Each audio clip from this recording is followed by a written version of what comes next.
This is what a narcissist thinks when they break up with you. Everyone, I hope you all are doing fine today. I have another video that you can see. Without further ado, let's get started on the issue of the day. The significance of severing all emotional relationships with a narcissist as soon as possible can't be underestimated. People need to be aware of the fact that narcissists have the power to make us continue to live in the past, even when they are not around. No matter how diligently you attempt to steer clear of narcissists and have as little interaction with them as is humanly possible, it's likely that you'll never be able to break free of their hold on you. No matter what you do to get rid of them or how they get rid of you, a narcissist will feel as though you still belong to them even after the termination of their relationship with you. When communicating with a narcissist, you run the risk of a few different potential results. First, those who were affected can pick themselves up and move on with their life without unnecessary baggage. Second, people who need more time and effort to break free of their mental and emotional bonds. Third, those whose hatred and resentment towards narcissists have reached a fever pitch. Since only the latter two categories still maintain substantive interactions with narcissists, they will be the focus of today's topic. An obsession with their victims often defines narcissists, so it's not surprising that they would devote so much time and energy to them. That might lead us to the source of the problem and allow us to address it more quickly. As long as you care about the narcissist, it does not matter if you are in case 2 or 3. It makes sense to kick things off with the topic of love. It's possible that narcissists might captivate their admirers despite their many defects. Narcissists are always ready to scoop or return at any moment. Those who are in a trauma bond may even encourage the narcissist's efforts at integration. Since not everything that occurred between you and the narcissist was horrible, you may be thinking back on the good times you shared together. During the love bombing phase, when there were frequent and overwhelming public displays of devotion, we felt tremendously prized and adored. If you've ever imagined spending the rest of your life with someone, the idea that they could be your worst nightmare is terrifying.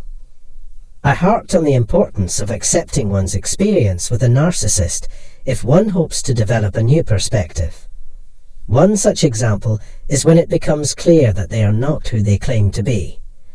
The first step to breaking free from trauma bonds is admitting that you have a problem. If we still find ourselves pining for the narcissist after we've learned how toxic they are, we may have a trauma attachment. To avoid falling into the trap of rationalizing or dismissing the narcissist's damaging behavior, may be helpful to write down or keep a journal of all the awful things the narcissist has done or said to you, and how those things made you feel. Reading your journal notes may help ease your pain if you miss the narcissist. It can be helpful to speak with a professional counselor about natural and healthy human responses, including grief, anger, and resentment.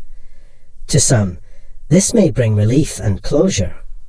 While it's crucial to stick to a healthy routine, it's also crucial to make time for the people and pursuits that make your life worth living.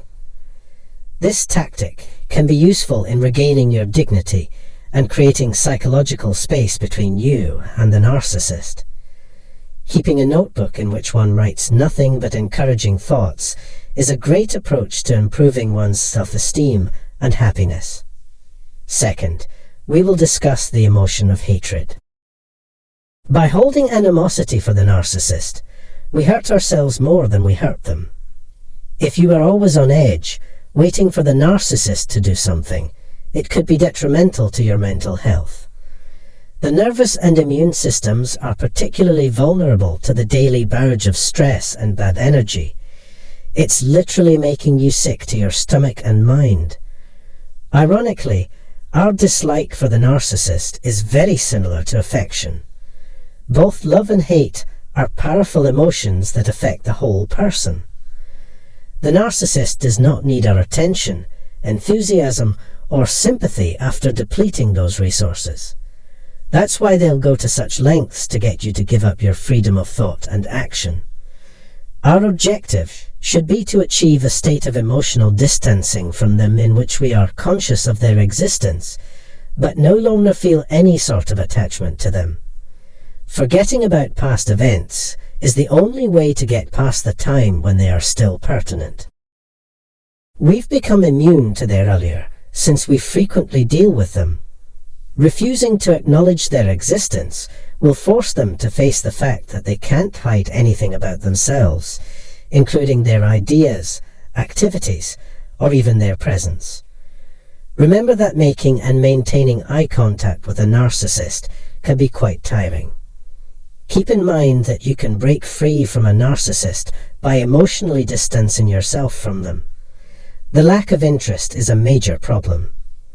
Thank you so much if you've watched this far. I will make more of an effort in future videos to provide explanations that are easy to follow and helpful. Please share your ideas and opinions on the topic in the comment section below. Again, I appreciate you taking the time to watch this.